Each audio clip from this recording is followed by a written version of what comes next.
going on? Real quick, going to show you how simple it is to replace your septic air pump. I had to order a new one because, as you can see, I had to dig out around it. There was ants all over this thing, and they just absolutely killed my pump. The pump I had was that exact same one. It was less than 3 years old, and the ants just killed it. So dug them all out. I killed them all. Put a new pump on. Mine's hardwired. Sometimes I've seen that they'll be just plugged directly into a power source.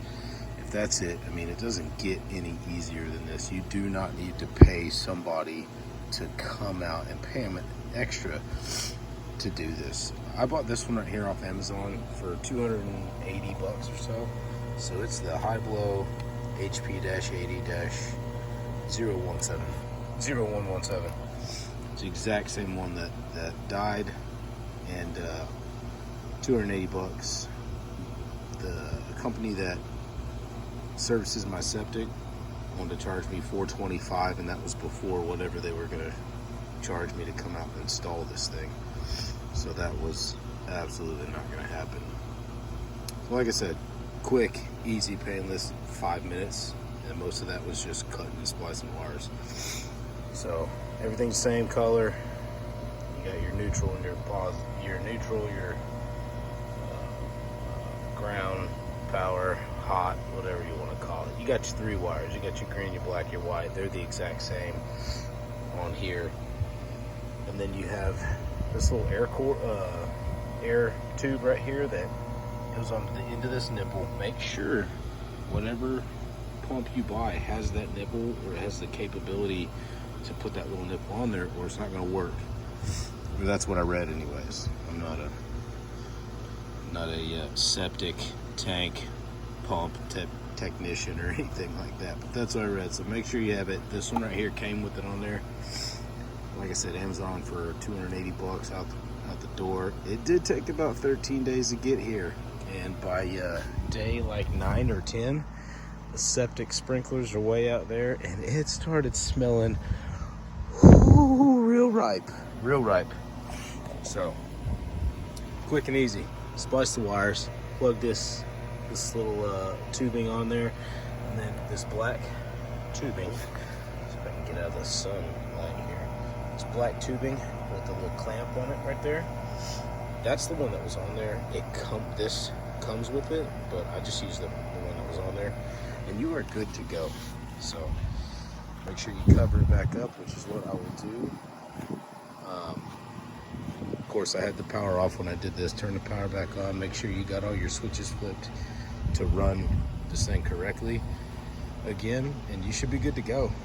So I'll show you what the inside of my other one looks like. The one I took out of here, you can't really tell anything was wrong with it. There's just a bunch of fine particles and dust all over it. And maybe that's what the ants did, maybe not. I don't know, maybe it just went out.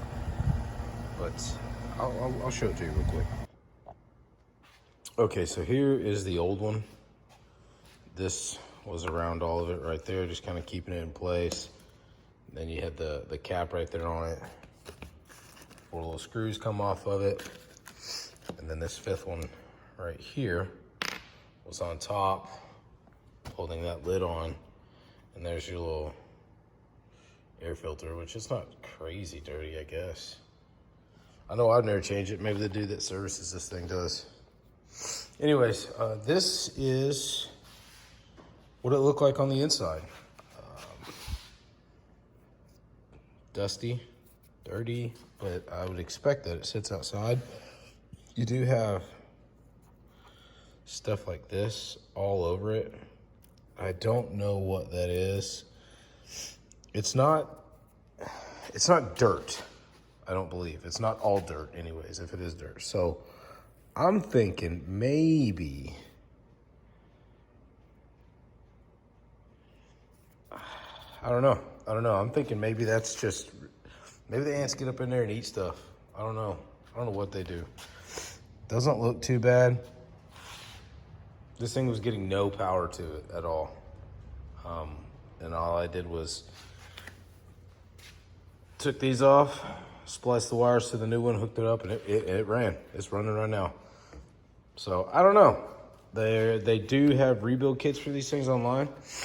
So maybe I'll do some Googling and see about rebuilding. I don't know. But that's what it is. That's what the inside of mine looked like.